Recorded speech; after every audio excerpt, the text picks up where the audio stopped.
സാധാരണ വീഡിയോ, ഒരു ചെറിയ ചലഞ്ച്, അതിന് കിട്ടുന്ന വ്യൂസോ കോടിക്കണക്കിന് മുകളിലും. അത്രയും നാൾ ആരും അറിയാതിരുന്ന ഒരു ട്രെൻഡ് പെട്ടെന്ന് തന്നെ ലോകമെമ്പാടും ചർച്ചയാകുന്നു. പലപ്പോഴും ഇത്തരം വൈറൽ ട്രെൻഡുകൾ കാണുമ്പോൾ നമുക്ക് അത്ഭുതം തോന്നാറുണ്ടല്ലേ? ഇതെങ്ങനെ വൈറലായി എന്ന് ആലോചിച്ച്.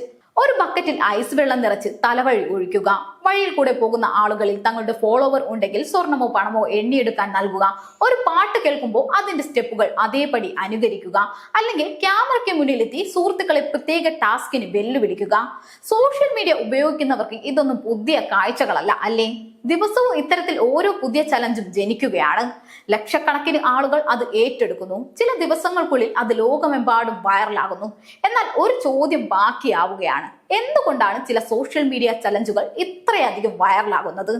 സോഷ്യൽ മീഡിയയുടെ ലോകത്ത് ഒരു ചലഞ്ച് എന്നത് വെറും ഒരു വിനോദമല്ല, അത് ആളുകളെ പങ്കാളികളാക്കാനുള്ള ഒരു മാർഗമാണ്. ഒരു വീഡിയോ കാണുന്നതിൽ നിന്ന് വ്യത്യസ്തമായി ഒരു ചലഞ്ചിൽ ആളുകളെ നേരിട്ട് പങ്കെടുക്കാം. അതാണ് ഇതിന്റെ ഏറ്റവും വലിയ ശക്തി. ഒരു വീഡിയോ കണ്ട് സ്ക്രോൾ ചെയ്തു പോകുന്നതിന് പകരം ഇത് എനിക്കും ചെയ്യാമല്ലോ എന്ന് തോന്നുന്ന നിമിഷമാണ് ഒരു ട്രെൻഡ് ജനിക്കുന്നത്. സോഷ്യൽ മീഡിയ വിദഗ്ധർ പറയുന്നത് വൈറലാകുന്ന ചലഞ്ചുകൾക്ക് പൊതുവെ 3 പ്രത്യേകതകൾ ഉണ്ടെന്നാണ്. ഒന്നാമത്തേത് ലാളിത്യം, ആരും എളുപ്പത്തിൽ ചെയ്യാൻ കഴിയുന്ന കാര്യമായിരിക്കണം. രണ്ടാമത്തേത് വിനോദം, കാണുന്നവർക്കും ചെയ്യുന്നവർക്കും ഒരുപോലെ രസകരമായിരിക്കണം. മൂന്നാമത്തേത് പങ്കുവെക്കാനുള്ള സാധ്യത, ഒരാൾ ചെയ്യുമ്പോൾ മറ്റൊരാളെ ടാഗ് ചെയ്യാനും വെല്ലുവിളിക്കാനും കഴിയണം. ഇതിനൊരു മികച്ച ഉദാഹരണമാണ് വർഷങ്ങൾക്ക് മുമ്പ് ലോകമെമ്പാടും വൈറലായ ഐസ് ബക്കറ്റ് ചലഞ്ച്. ഒരു സാധാരണ വീഡിയോ ചലഞ്ചായി തുടങ്ങിയ ഇത് പിന്നീട് ഒരു സാമൂഹ്യ സന്ദേശത്തിന്റെ ഭാഗമായി മാറി.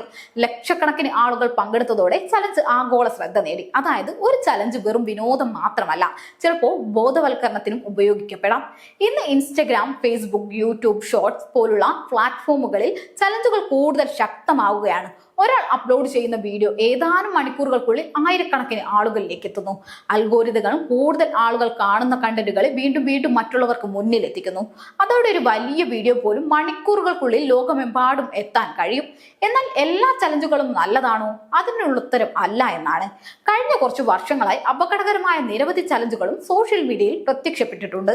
കൂടുതൽ ലൈക്കുകളും വ്യൂസും നേടാനുള്ള ശ്രമത്തിൽ ചിലർ സ്വന്തം സുരക്ഷ പോലും മറക്കാറുണ്ട്. അതുകൊണ്ട് തന്നെ വിദഗ്ധർ മുന്നറിയിപ്പ് നൽകുന്നത് ഒരു ട്രെൻഡ് വൈറലാണെന്ന കാരണത്താൽ മാത്രം അത് അനുകരിക്കരുത് എന്നാണ്. അതേസമയം സുരക്ഷിതവും സൃഷ്ടിപരവുമായ ചലഞ്ചുകൾ നിരവധി നല്ല മാറ്റങ്ങൾക്കും കാരണമായിട്ടുണ്ട്.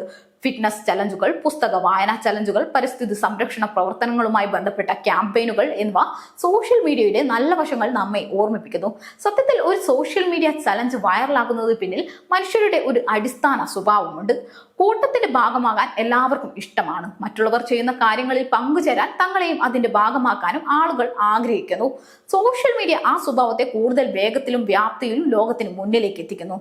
അതുകൊണ്ട് തന്നെ ഇന്ന് ഒരു സാധാരണ ആശയമായി ആരംഭിക്കുന്ന ഒരു ചലഞ്ച് നാളെ ആഗോള ട്രെൻഡായി മാറാം.